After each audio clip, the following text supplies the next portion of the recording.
Hoje você vai conhecer a história de um homem muito parecido com você. Um trabalhador comum, cheio de falhas, que tentou acertar, tropeçou feio, chorou de vergonha, mas foi levantado por Jesus para se tornar uma pedra viva na história da fé. O nome dele é Pedro, mas a caminhada dele poderia ser a sua. Antes de começar essa jornada, faz o seguinte: se essa mensagem falar com você, se inscreva no canal, deixe o seu like e já comenta aí embaixo de qual cidade e país você está assistindo.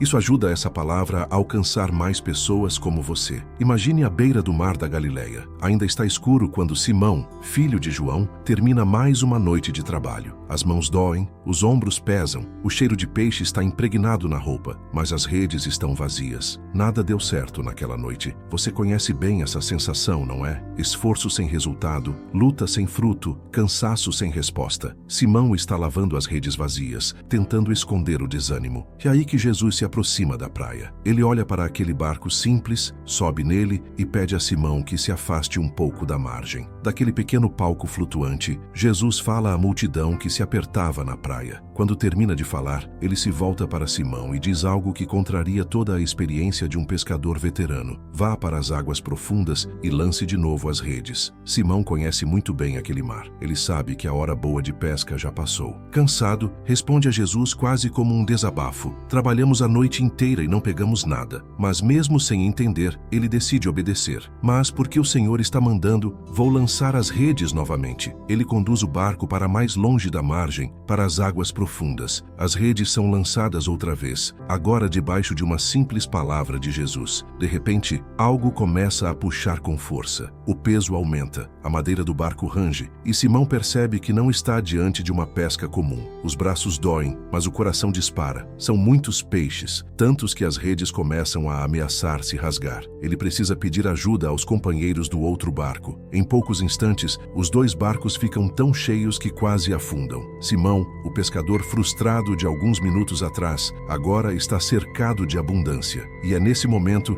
que ele entende que não se trata apenas de peixes. Ali, diante de Jesus, ele enxerga quem realmente é, um homem pecador diante de um Deus santo. Ele se joga aos pés de Jesus e confessa o que você também muitas vezes sente: Senhor, eu não sou digno, eu não mereço estar perto de ti. Mas Jesus não afasta Simão. Ele não se assusta com o pecado, com o medo ou com a história daquele pescador. Pelo contrário, ele levanta Simão e fala de um futuro que o próprio Simão jamais imaginaria. Não tenha medo. De agora em diante, você não vai pescar peixes, vai pescar pessoas. Aquele barco cheio de peixes vira um sinal do que Deus quer fazer por meio dele. Simão, Tiago, João e os outros trazem os barcos para a praia, deixam para trás as redes, os peixes, a velha segurança e escolhem seguir Jesus. E é aqui que a história de Pedro começa de verdade. Porque quando você atende ao chamado de Jesus, nenhuma noite vazia de pesca define mais quem você é. Depois daquele dia na praia, a vida de Pedro nunca mais foi a mesma. Ele passa a caminhar com Jesus, a ver milagres, ouvir ensinamentos e presenciar cenas que nenhum olho humano tinha visto antes. Mas mesmo andando tão perto, o coração dele ainda é parecido com o seu, às vezes cheio de fé, às vezes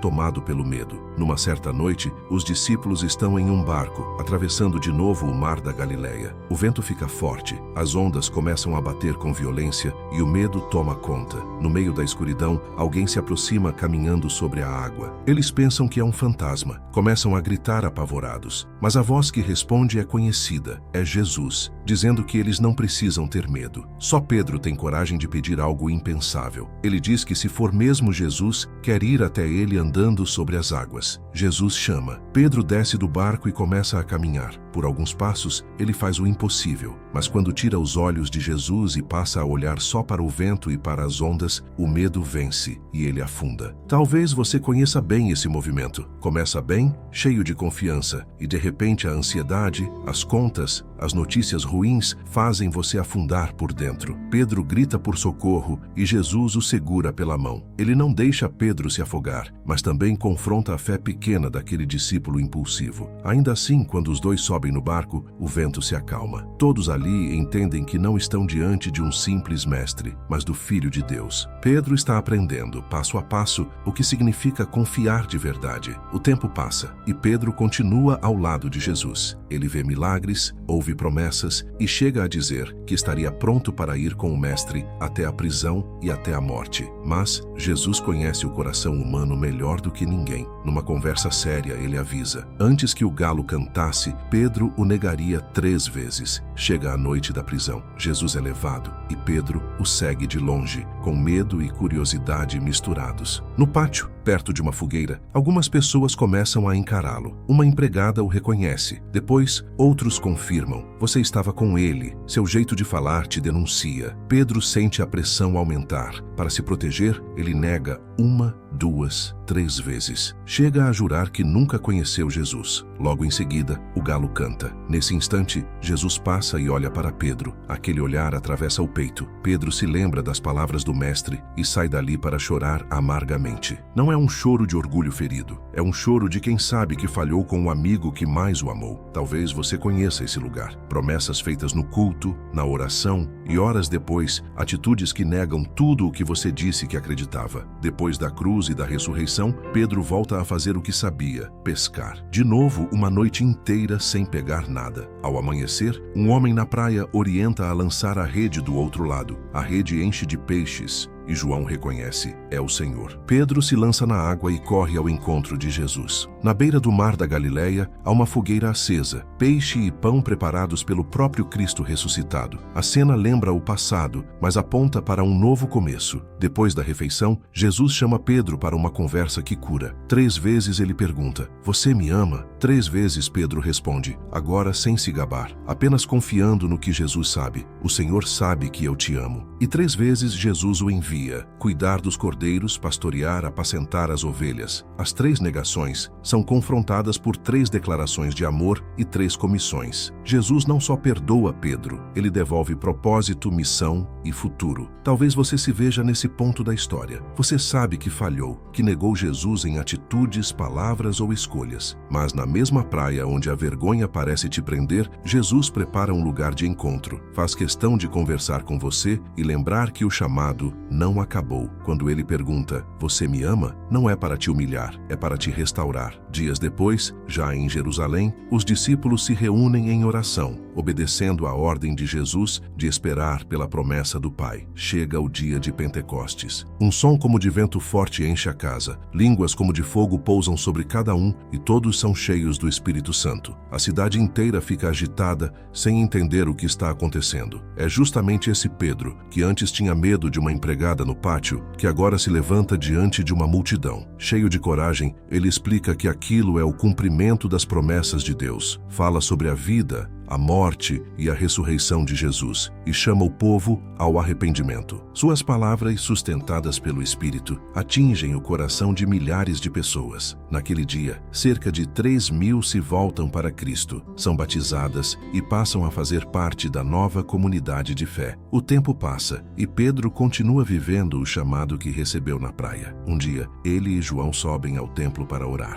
Na porta chamada Formosa, um homem coxo de nascença pede esmola, como fazia todos os dias. Pedro não tem prata nem ouro para oferecer, mas tem algo maior. Em nome de Jesus Cristo, ele ordena que o homem ande. Os pés e tornozelos se firmam e aquele mendigo entra no templo andando, saltando e louvando a Deus. A multidão se reúne, impressionada, e Pedro aproveita para apontar o foco para onde sempre deveria estar. Não nele, mas em Jesus. Ele deixa claro que o milagre aconteceu pela fé no nome de Cristo e chama novamente o povo a se voltar para Deus. O mesmo Pedro que um dia negou Jesus agora é uma voz firme usada para curar, ensinar e conduzir pessoas à restauração. Mais adiante, Deus leva Pedro ainda mais longe. Ele o conduz à casa de Cornélio, um estrangeiro, para mostrar que o Evangelho não é privilégio de um povo só. Pedro aprende que Deus não faz acepção de pessoas e vê o Espírito Santo descer também sobre gentios, abrindo de vez as portas do reino para todas as nações. Aquele pescador da Galileia agora entende que sua missão é maior do que qualquer fronteira cultural. Quando você olha para toda essa caminhada, percebe que a história de Pedro é a história da graça em movimento, chamado no meio do cansaço, corrigido no meio do medo, quebrado quebrado pela própria queda, restaurado na praia e enviado para impactar o mundo. Se Deus fez isso com Pedro, também pode fazer com você. A pergunta que fica enquanto o vídeo termina é simples e profunda. O que você vai fazer com o chamado que Jesus está colocando diante de você hoje? Se essa história falou com você,